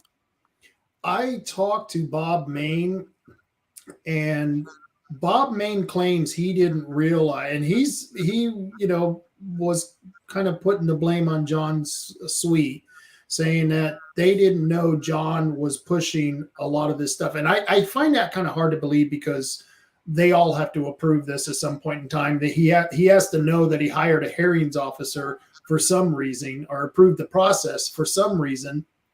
And so, this is what he was saying. He says, we need to go back to the way it was, and we need to stop asking for permits. We need to stop charging for permits, and we need to allow people to go back to putting their fence up where their fence was. And I told him, I said, well, then That you need to solves the put that in problem. writing. Yeah, that solves the problem. That solves. We don't have to do all these meetings. We don't have to get people getting mad. All they Right. have to do is say, we're sorry. We made a mistake. We're going back to the way it was. But they need to put it in writing. They do. Right. They need to issue some formal action of the board that they are returning to the previous enforcement policy, and phrase that in some way that gives the public confidence that they're going to leave this alone. And I think, Susan has alluded to this, but I'll say it directly. It also needs to be something that gives adequate direction to their employees, that their employees conduct themselves in a manner that is consistent with the directives of the commissioners, and not, whatever their own personal mission might be. And that's what I think is the problem, is that this guy is fairly new to the job. And I think that sometimes authority goes to people's heads. And I think he just took this to the extreme and started pushing it. And it just turned out very badly for him. And now that we've got, I think, one commissioner who's backing him on this, he even, John Sweet came out at the meeting and said, I told him to do this. I told him to go out there and find people. And I think people were shocked about that blunt honesty, even though I'm not sure if John Sweet meant to say that or not, but I think it was completely honest of what he was saying. I honestly think part of what happened here, though, I really think that they kicked a hornet's nest without realizing they were doing it. Yeah. And my understanding is that none of the commissioners, live out here in the more rural parts of the county. And I think they don't really understand what these ranches and lands mean to people, and what those fence lines mean to people, and how important it is. And I think maybe they didn't really understand the kind of live and let live, let's work it out policy that had been worked out worked out by the sort of natural social function between the road department and landowners, where things had kind of reached a natural equilibrium. Right. And they knocked that equilibrium out of place. And I think it created some blowback that nobody expected. Honestly, I don't think Mr. Slater wanted this. Nobody wants this kind of headache. Nobody wants this. And I think I'm really encouraged by what you say, because I think I have no reason to believe that Commissioner Sweet will not be persuaded, especially when he hears from his colleagues that, hey, look, we can just go back to the way it was and it'll all be fine. And we keep hearing about their budget problems, which I think are very serious and severe. Well, let's drop one hearing officer. How's that? And let's let our public works director focus on public works, especially after the weather we've had. There's going to be some roads that need to be graded and repaired a lot more than there's going to be fences that need to be trifled with. And if we go back to the way it was, as Commissioner Main suggested to you that he wants to do, I think people here would have a standing ovation for that. And then we can all go back to not attending all these meetings and go back to our lives. Yeah, because you were demanding they create a committee, and to be honest with you, nobody wants to be on a committee. You know what I mean? Nobody wants to go and give up their Tuesday night or Thursday night to go talk about something that could be so easily remedied. Susan, do you have anything to put in on that? Well, other than the fact that the committee will be able to create something to place in writing, which Taylor did indicate that he thought was a good plan. But I mean, there's already been some damage done by this policy. And I'm not sure how that gets rectified. And that's what I was going to ask. How does that get rectified? I'm not sure how you do that. I'm not entirely certain either, because they claimed that there were only 2 citations issues, which is wrong. There were 3. My client, Dow King, and she hasn't sent it to me yet, but a woman on North Bank Lane. She received her citation. She leases some of her land to a tenant who runs cattle on it. And she said she didn't even have time to hire counsel to fight about it. So she replaced the fence on a tremendous amount of property at no small cost to herself. And now we've got the commissioners backsliding on whether or not that had to happen. So she's already incurred the damage. And I don't know how that gets fixed. Well, there's also an unknown number of people who were pressured into moving fences or doing other types of things that we don't know about. I did submit a Public Records Act request shortly before the meeting. And one of the things I'm asking for is, any documents and records they have related to the enforcement of the right of way on the county roads over a long period of time. Because I think, I want to know for sure what really is the history here and how much different is this from the past. And then what really have they done? Because unfortunately, where we are right now is I think there's enough broken trust with the kind of games that have been played in the process. And I don't know what Susan has experienced, but as an attorney, I was very disappointed with some of the gamesmanship that was played by the county in the citation process, the defense process. And so I think there is a breach of trust there. So I want to see, with my own eyes, what those documents say, and I'm going to make those available to anybody who wants to see them once I get them. I'm not sure when that's going to be. That would be excellent, and I would be more than happy to help you make those public because, like you said, the people need to see them. This is really bad timing for the commissioners because they are they're going to have in the next year, or maybe it's the year after, a $4 million deficit, and so they're going to be going after a safety levy tax that they're going to be putting on the May ballot. And I don't think this bodes well for the commissioner. I think this is going to do damage to their credibility. And who's going to want to give up more money to a county government that's really coming down on them? Do you guys see any ramifications for this tax after what the landowners or how the landowners have been treated? Well, as a property owner and a voter, I'm not excited at all about the prospect of them wanting to put the county's financial woes on the back of my property taxes when they don't show any respect for my property rights.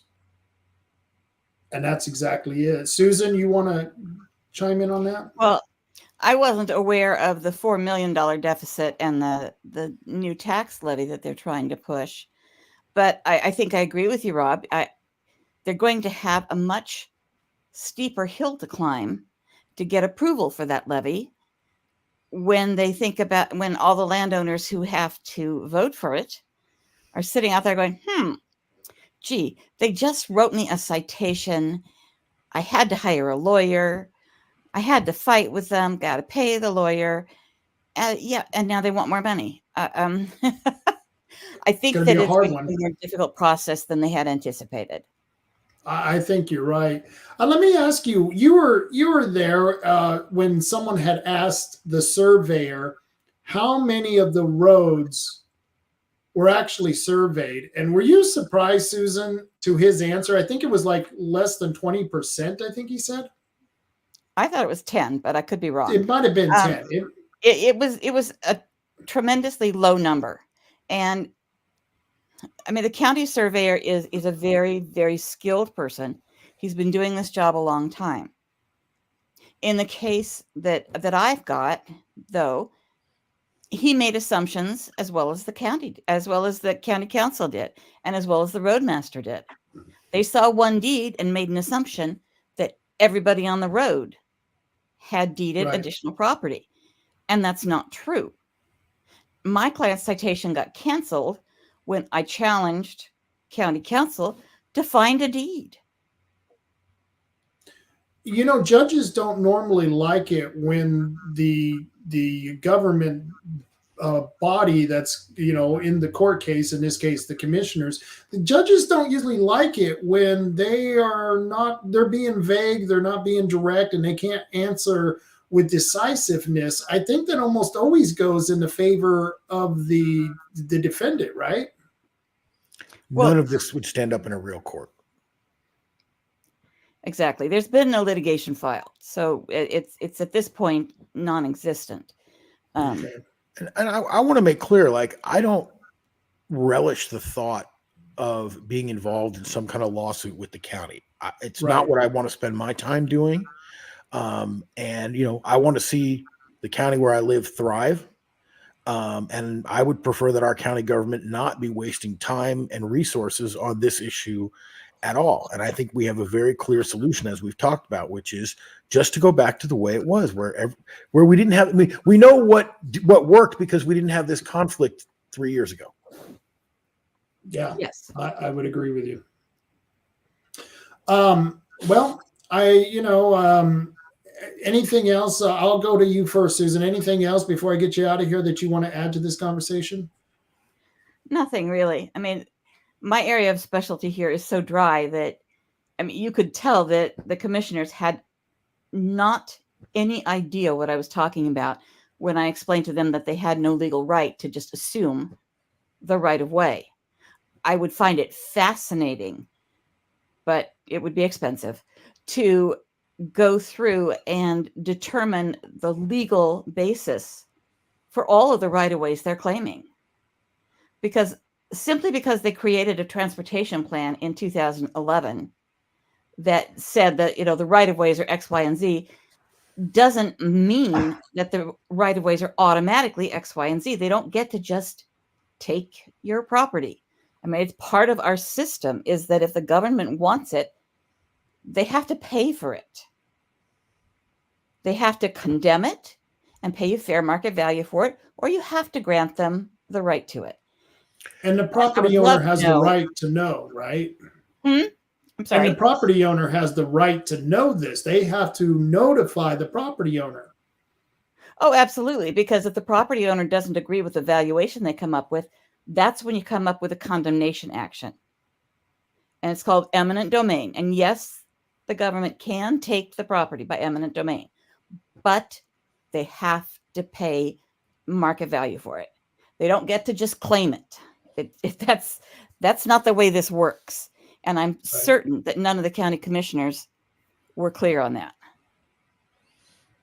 No, I don't think they know that their legal entitlement to this right of way is on very, very questionable footing. And it's one of the reasons why I keep making such a stink about this list, because even if they have it right in some places, if they're now quote unquote correcting it and expanding the amount of right of way that is controlled by the county, that's a very clear taking of property. That's a very serious legal violation, particularly since it's being done without any notice to the people involved. And there's a sign up right now on North Fork Lane that says 60-foot right of way, and nobody really knows if it's 40 or if it's 60, or as Susan points out, if it's even 40. And I'd be willing to bet most of these rights of way they never perfected title to, because again, everybody worked it out and didn't rest on these technicalities. But they can't suddenly change all of that history and now enforce these legal realities. They're going to have to cooperate, and that goes both ways. We're going to have to work together. Yeah. And which is always, honestly, a better way to move forward. Yeah. I just feel sorry for those property owners who have already been affected by this and who have already basically had to give up their land thinking, they're going to get fined and pressured into giving it up. That just, even if they come to a remedy, I think it's almost too late in some of the situations. And I could see this also going to court as well, couldn't you? It depends on what the landowners want to do. It depends on the landowners. I try to avoid litigation where I can. Yeah. Simply because it's expensive to the person paying for the litigation. And it takes a long time, and they don't always get the benefit they need. But if it's necessary, I think that landowners who already cooperated, either under pressure or because they received a citation that said they were going to be paying, what was it, a fine of $2,000 a day? A day. Can you believe that? A day. Yes. I can imagine that would freak out somebody. Yeah. So, yeah, I think there's a decent case to be made there, although there are a lot of facts to flesh out. But I would hope that it didn't come to that. Yeah, I completely agree with you. Tony, you want to add to that? No, I think I agree that litigation's bad for everybody involved, and I think we should avoid it if we can. But I think right now it's incumbent on the county to stand down from this position that they've taken. If they want to avoid heading down that road, that's what they're going to need to do, because sooner or later they're going to go after the wrong person, or they're going to reach for too much, and somebody's going to be motivated to pursue that type of litigation. And the county simply can't afford it. You talked about the budget deficit. They've got bigger fish to fry, and they just need to leave this one alone and go back to the way it was. Yeah, I couldn't agree with you more. Well, I guess I'll be seeing all of you at the next work session. I guess they're going to have. Do you guys, Tony, did you get a date on that? I believe it's currently scheduled for the 23rd. Okay. All right. I'll let everyone know. And that's January 23rd. And that's going to be coming up soon. And Susan, I want to thank you for coming on. Tony, I want to thank you for coming on. And if we get a solution to this, maybe I'll have you back on if you guys don't mind. And maybe we can let everyone know how we got it worked out. Would that be all right? Sounds that would great. Be fine. All right. And we don't have a time yet for the 23rd meeting, because a homeowner came up and pointed out quite honestly that most of these meetings happen in the middle of the day. And if someone has a job, they can't come. Right. All of those property owners have a job. That's what just annoys me when the commissioners come up with this 9 a.m. We're going to do this at 9 a.m. It's like, do you know what farmers are doing at 9 a.m? Yeah, exactly. Yeah. Well, thank you too. I appreciate it. And I appreciate your time, and I will see you all on the 23rd. Okay. Thank you. Thank you. Thank you for the opportunity. Not a problem. All right. That was an incredibly interesting topic. I think that, the nice thing about having a podcast is I don't have commercials that are interrupting the broadcast. And I think that's something that, works really well with some of the things that I try to discuss on this show, some of the issues that we try to discuss, some of the issues that we try to cover. And this just goes well, this format. So I appreciate everyone who tunes in and watches, because you can get all this information without having those breaks. So, and I nearly broke in with a minute, because we did have a winner for today's Where's 3H Tree Service. Matt Holman had just texted me, probably about 15 minutes ago, and he was out there up the tree, and I guess they got a winner. So if you're still looking for Matt Holman, you can go home now, because we've already got a winner for today's round of Where's 3H Tree Service. And hopefully next week we'll get to play again. That would be, rather entertaining. I appreciate that. I think Matt, when he came up with this little game, Where's 3H Tree Service, I think that was a great way to do these sales pitches, because I think I think that it's a good way to promote your business. It's a good way for people to know what's going on. And I do have someone who made a comment during that. He says, I still have my recall suite sign as well, laughing out loud. Yeah, I remember that. I was the one who filed a recall on John Sweet because he would not support the Second Amendment Preservation Ordinance, Mr. Oregon Outlaw 2000. You're absolutely right. Those signs were cool. Those were probably some of the best signs that we ever created, was those John Sweet signs, because on some of those signs on the back of it, we put the logo for the measure that we were pushing at this exact same time, and that was the Second Amendment Preservation Ordinance. We had gone to John Sweet, Melissa Cribbins, and Bob Main were the commissioners at that time, and we had asked the commissioners to pass it by a vote of the board. And of course, Bob was all for it. Bob wanted to do it, but Melissa Cribbins, Melissa, are you out there? Well, shame on you. You didn't support our Second Amendment Preservation Ordinance. And so, you know what happened? We put it on the ballot and it won. And a couple of years later, I did the Second Amendment Sanctuary Ordinance. And for some reason, it didn't pass. And it was a much better law.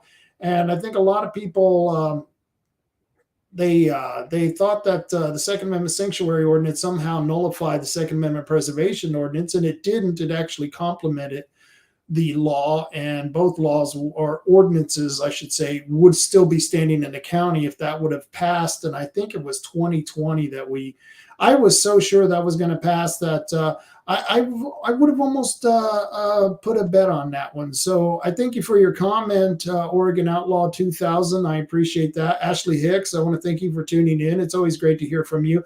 We're going to get you on the show soon. I want to get you on here to talk about your candidacy. I think that it's great that you're running against David Brock Smith. He's got a lot of problems. First off, he's got me as a problem, because anyone who goes after me, they think I'm going to sit back and take it. Hell no, I'm going to fight back. So don't you worry, Ashley. We will get you on the show. It's just going to take a little bit of time. Now, I want to go back to talking about David Brock Smith. I'm not going to leave him alone throughout the primary. I can guarantee you, as long as the primary is going, I'm going to be on the attack against this man, because he's lying about me. He's lying about his record, and I'm just not going to tolerate it. I think it's not right. I think he should be honest with you people. I think he should be honest with his constituents and with himself. I think sometimes these politicians buy their own bullshit. I think they're buying their own bullshit. And David Brock Smith, I think he's buying his own bullshit. But if you remember, one of the things that David Brock Smith came on my radio show to talk about, and this was part of the reason I got kicked off, was this interview that I did with David Brock Smith, was that he was lying about the wind turbine bill that he had passed, HB 3375. And if you don't know what the bill is about, you need to go read it, because what it does is that it facilitates the entire project for the wind turbines. And not only that, he had to do this bill so that he could get the Oregon agencies that were mentioned in the bill involved with the process, so they could make the permitting process much easier. This bill was all about facilitating this wind project off the coast of Coos Bay and off the coast of Brookings. And they have to go through a permitting process, even with the state. And so the state, it made it easier for them to get those permits because of this bill. This bill made it easier for BOEM to come in here, lease out that area off our coast, the coast of Coos Bay and the coast of Brookings, and build those huge, nasty wind turbines. Nobody wants them. They're lousy energy. It's going to cost us more than you can imagine. When our electricity bills start going up, you're going to see this. And if the wind turbines come to our area, there's one person that you can thank for this, and that's David Brock Smith. And for those of us who they don't believe me when I say that this man was completely in support of the wind turbines, I got a video here that you may.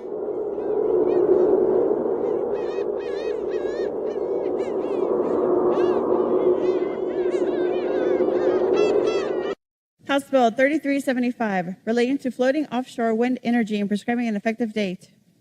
Question now arises upon third reading and final passage of House Bill 3375A. Representative Brock Smith. Madam Speaker, colleagues, I'm excited to bring you House Bill 3375. I think this is potentially one of the other great bills of this session. House Bill 3375 is going to set up a planning with the Oregon Department of Energy to look at working with BOEM and other federal agencies on 3 gigawatts of offshore wind by 2030. Colleagues, as being part of the environmental and Energy Committee since becoming a member of this legislative body. I can't tell you how enthusiastic I am about the possibility of moving forward, not only with this offshore wind opportunities and the investments that are coming from the federal governments under the Biden administration, but the opportunity to possibly power from that offshore wind a renewable hydrogen facility in the port of Coos Bay. And at that point, having the state of Oregon being an energy exporter rather than an energy importer. So this idea transcends other legislation that we have in this body, but the planning needs to start now. Senator Beyer has Senate Bill 333 that looks at planning for those hydrogen facilities. The president has said he wants to see 50 of those renewable hydrogen facilities around the nation, and we have a great opportunity to actually fund renewable hydrogen, fund renewable hydrogen with federal help, but power it with other renewable energy. And some people have asked, well, Representative, why are you bringing this bill forward? Well, I've always believed in renewables and how we can access their energy as long as it's affordable for our residents. But more importantly, in this instance, that wind resource that we have off of Oregon is off of my district. And so the fishers that are going to be impacted by this process, I've been in dialogue with through this process and will continue to be in collaboration with them as we move forward with this process. So colleagues, this is an exciting opportunity for Oregon to get in front of the planning that's necessary to have this resource, and I would appreciate your aye vote. Thank you. So there you have it. In his own words, he's excited about this project. He's happy to make sure that the Oregon agencies, the energy agency, is involved with the process. Like I said, it's all about permitting. They got to be able to get those permits to do this project. And he's been lying to all of us. And that's why I called him a liar during that interview, which eventually, that's why the owner of Bicoastal Media kicked me off. He said it was unprofessional. He didn't like the interview, and he kicked me off. And he judged me by the interview I was trying to give to David Brock Smith. And if David Brock Smith just would have answered the questions honestly, we wouldn't have had that problem. So it was unfair that me and Diane are being attacked or being called liars. They're not calling it liars. They're saying that we're spreading misinformation. No, David, if you had the balls, you just call me a liar. But you know that I'm not a liar because I have the proof. I just have that video. And guess what? We've been digging into David Brock Smith's voting record. And somewhere down the road, we're going to be exposing that. We're going to show you exactly what this man is doing. And we're going to show you exactly this guy's intentions to fool the rural conservatives of Southern Oregon while he works with the liberal, progressive, commie Democrats up in Portland and Salem. He's just buddy-buddy with them. And when I bring out more of this evidence, you're going to be blown away how much this man has stabbed us in the back. And he's not the only one. Court Boyce was in favor of this project. He wouldn't admit it, but I saw Court Boyce at a meeting at the forestry department up in Salem just a month or so ago. And when he got out of the car, we mentioned to him, Court, we got that windmill project coming in. And before we even got any further, he says, isn't that great? Isn't that great? Look at all the money we're going to be able to get from the federal government for that wind project. Our ports out here are going to get all kinds of federal funding. And me and Diane Rich, who happened to be at this meeting, we looked at him and said, yeah, but that's our tax dollars, and it's only going to make energy more expensive. Did Court Boyce care? No, he says, well, I'm not for or against the project. I just think we should take a look at it, which means he supports the project. It means if he cannot say he's opposed to the project, then he is for the project. If he can't say he's against it, he is for it. And you know who else had that problem was Dick Anderson. Let me play you another video of Dick Anderson, Senator Dick Anderson, when I confronted him at a town hall he had here in North Bend at the North Bend Library. Brandon here, and I'm one of the people who helped your campaign. I helped you get elected. I put a sign of yours in my yard, hoping I was going to send a conservative to Salem. But your voting record, you vote more with the Democrats than you do with the Republicans. So my question for you is, why should we even support you when you're asking Republicans to support you, when you go more with the Democrats than you do with the Republicans? And we don't want to see that. When I tell someone that I'm giving them a job to do, I want them to do that job, and I don't think you're doing that for us, sir. Thank you for your opinion. I have to disagree. I would ask you to not just tally up 1 vote, 2 votes, how many, but what the topics were that were voted on. And I think we're really getting into a question of, gee, how conservative is he? Is he, not enough? And that's to your point. Not enough would be correct. Yeah, but, to generalize that more with Democrats than, because I don't know what issues you're counting or not.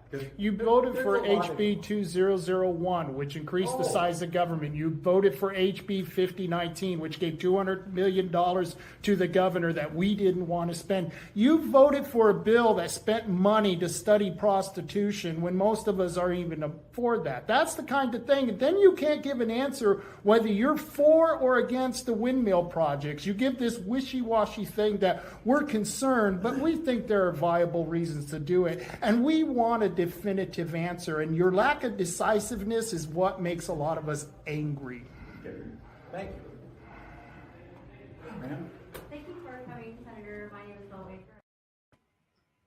All right, there you go. There you go. This guy, Dick Anderson, and what a perfect name for him, because he is a dick. He's a big, limp dick. And Dick Anderson, he is one of those people who is lying to the public. He sits there and he talks about your concerns. He understands your concerns. This is when he was answering the windmill bill. It's not in that video, but I was there, and Diane Rich asked him if he was in favor of this windmill project, and he couldn't give a specific answer, yes or no. It's a simple yes or no. Yes, I'm for the windmill project. No, I'm against it. See how easy that is? That's damn easy, Dick. What's your problem, Dick? And so Dick Anderson, of course, he can't answer the question, which means, once again, he's for the project. He's just not going to tell you because he knows that the people are against it. He knows that this is going to cost him in the election, but he doesn't want to admit to it. He doesn't want to admit what a screwball he is. And remember, this is the guy who voted to increase the homeless industrial complex. This is the guy who voted to give the governor $220 million more money to increase the homeless industrial complex. This guy is not a representative. He votes 50% of the time, if not more, with the commie Democrats, Dick. You're voting with the commie Democrats, Dick, and shame on you. There's a special place in hell for you. And, these politicians, Court Boyce, David Brock Smith, Dick Anderson, they're all in this old boys network where they're playing this game, and they're playing it on you, folks. They're playing it on you. If you don't know this, if you can't see this, if you don't know that these Republicans, these so-called Republican conservatives are lying through their teeth and scamming you, then it's your fault. We have shown the evidence here. We will continue to show the evidence.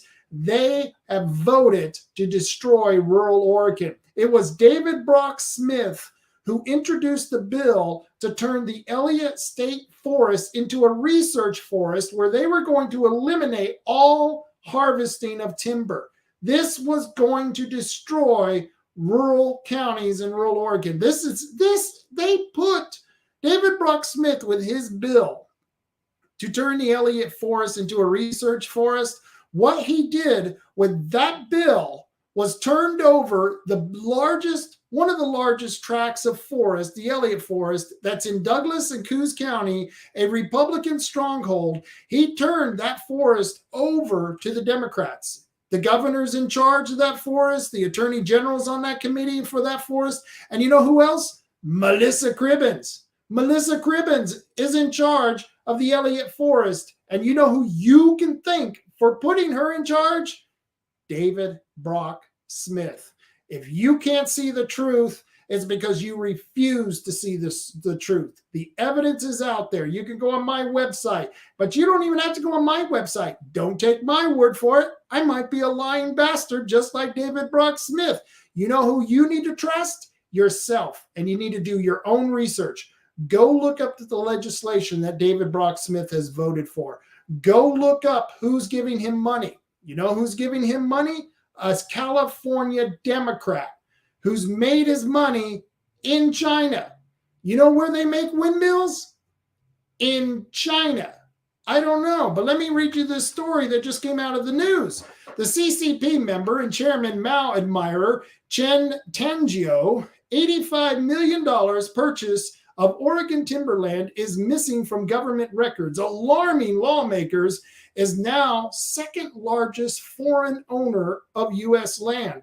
Now remember this, David Brock Smith sits on the Oregon-China Council. That's right, David Brock Smith is very well connected with China. He goes over there. He makes buddies with all those Chinese people. You know, look at this picture. This is David Brock Smith with his Chinese master. That's right. This guy right here that's standing next to David Brock Smith, just for him to be able to do business in China means he has to be part of the Chinese Communist Party. And that's who David Brock Smith is shaking hands with. That's who his contributor is. Someone who is a San Francisco, California Democrat, a billionaire who is funding David Brock Smith, who then takes the money he gets from this Democrat from San Francisco who made his money in China. He takes that man's money and he gives it to people like Court Boyce. Over $10,000 in the last couple of years. Why does David Brock Smith give money to all these other Republicans? I'll tell you why. So he can buy favor. But this should worry you. David Brock Smith sits on that Oregon-China Council, and then you've got this guy, Chen Tangio, who just bought up a huge tract of land in Oregon. Chinese billionaire Chen Tangio bought 198,000 acres of U.S. timberland in 2015, but it does not appear on federal records for foreign landowners. It has sparked concerns among senators that the Biden administration is failing to keep tabs on Chinese investment among growing tensions with Beijing. Of course, they have the southern border open right now, so every Chinese citizen in the world can come right on over, especially those Chinese young men who are coming over here, those soldier age men who are going to be able to, help out the Chinese when they go to take over our country. That's coming. They can't do it economically. Maybe they'll try it militarily once they sneak in half of the Chinese army into our country. And maybe they'll be camping at Mr. Chen Tangio's property, all that acreage he just bought. But gaming mogul Chen's timberland purchase only hit the news after Oregon tax records released last month revealed his company was the beneficial owner. Wow. Let me say that again. Gaming mogul Chen Tangio timberland purchase only hit the news after Oregon tax records released last month revealed his company as the beneficial owner. Now, which state in this country is the largest trading partner with China?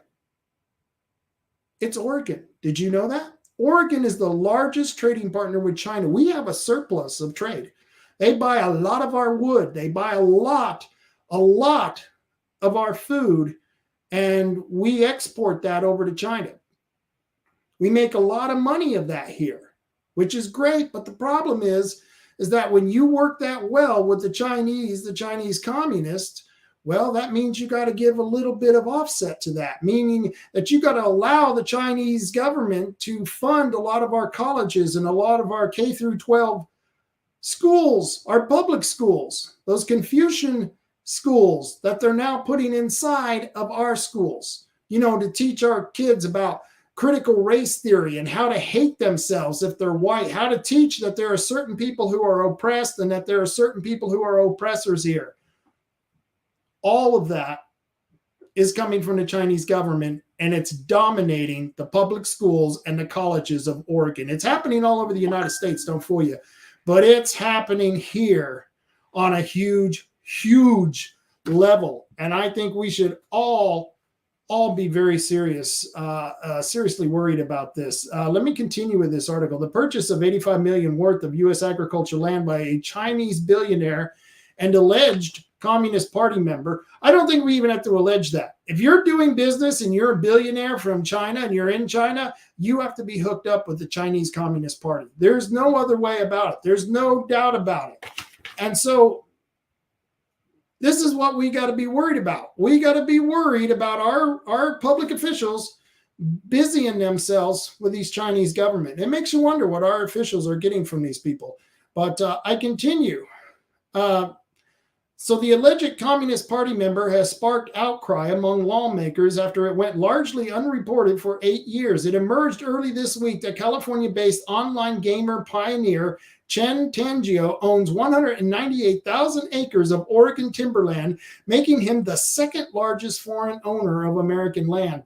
The sale went through in 2015, but only because widespread knowledge on Monday, after Oregon tax records unveiled one of Chen's companies as the beneficial owner. The 50-year-old is a member of the Chinese Communist Party, has held executive roles in CCP-affiliated organization, and is an admirer of Chairman Mao. Well, of course, because, Chairman Mao, he's only killed, 500-600 million of his people? According to the multiple Chinese media reports, he also owns a $39 million Manhattan mansion and a $25 million Los Angeles estate, while his Oregon land grab makes him the largest Chinese owner of U.S. real estate.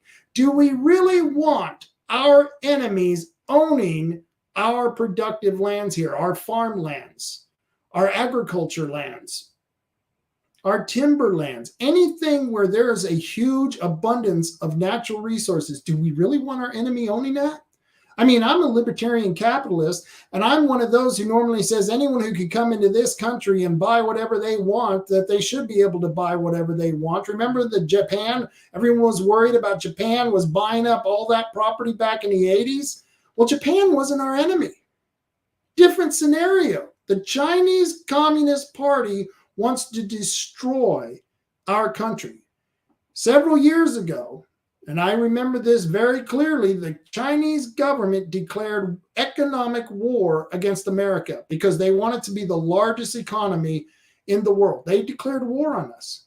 So why wouldn't we think that these people who have been antagonizing our military, who have been antagonizing our business owners, who's been infiltrating our schools and our colleges to manipulate our children into thinking weird and bizarre things about themselves, why would we think that these people should be owning so much of our land? I'm going to continue here. Yet it does not appear anywhere in the government records of agricultural land ownership by foreign investors. DailyMail.com, this is where the story is from, can reveal the revelation that the billionaire from a hostile nation has been able to own such a huge swath of the U.S. land for 8 years without it appearing on official records intended to track such acquisitions has sparked consternation across the political divide. Consternation. It pissed us damn right off. Let me tell you, we should be pissed off. But Chinese firms own more than $2 billion worth of U.S. farmland. This should worry people, up from just $162 million a decade ago, according to the latest U.S. Department of Agriculture and figures. A decade ago, China owned $162 million. That, when you're talking about all the land in America, that's nothing. But now they own $2 billion. And one man from China who's connected to the Chinese Communist Party now is the second largest landowner, foreign landowner in America. I think that should be disturbing for all of you. The department data shows CCP linked firms had a stake in 346,915 acres of American agriculture land in December of 2022. But this does not include the 198,000 acres of Oregon timberland owned by Chin, which is almost double the amount of land owned by former People's Liberation Army captain, who previously thought to be the biggest Chinese owner of farmland in the U.S. It is unclear why his ownership is almost 200,000 acres of Oregon timberland does not appear in the U.S. government records. The Agriculture Foreign Investment Disclosure Act of 1978 requires foreign investors to report any new interest in American agriculture land to the U.S. Department of Agriculture within 90 days of the transition. And then you got people like David Brock Smith, right there, David Brock Smith with his Chinese master, another member of the Chinese Communist Party right there. David Brock Smith is shaking his hands. I wonder how many gifts David got from the Chinese government. I wonder what the government has on David Brock Smith. That's something that came out in an FBI report. It came out from an intelligence report from Canada that I forget, it was like 1/3 of the Canadian government, members of the Canadian government, is being blackmailed or bribed by China. So why wouldn't we think that officials here in Oregon are not also being blackmailed and bribed by the Chinese government? And why wouldn't we think that David Brock Smith, who has some peculiarities about his personal life, why would we think that he's not being blackmailed or bribed? I tell you right now, friends, we need to watch our politicians. We especially need to watch David Brock Smith, Dick Anderson, and Court Boyce. There's something going on there, and we're going to dig up some more of this information. I got much more information that I already know about, and we'll be bringing this out to you. So I hope you're watching this. I hope you stay tuned, because this isn't going to end here.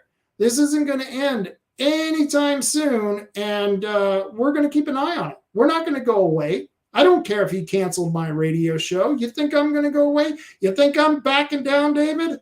No way in hell.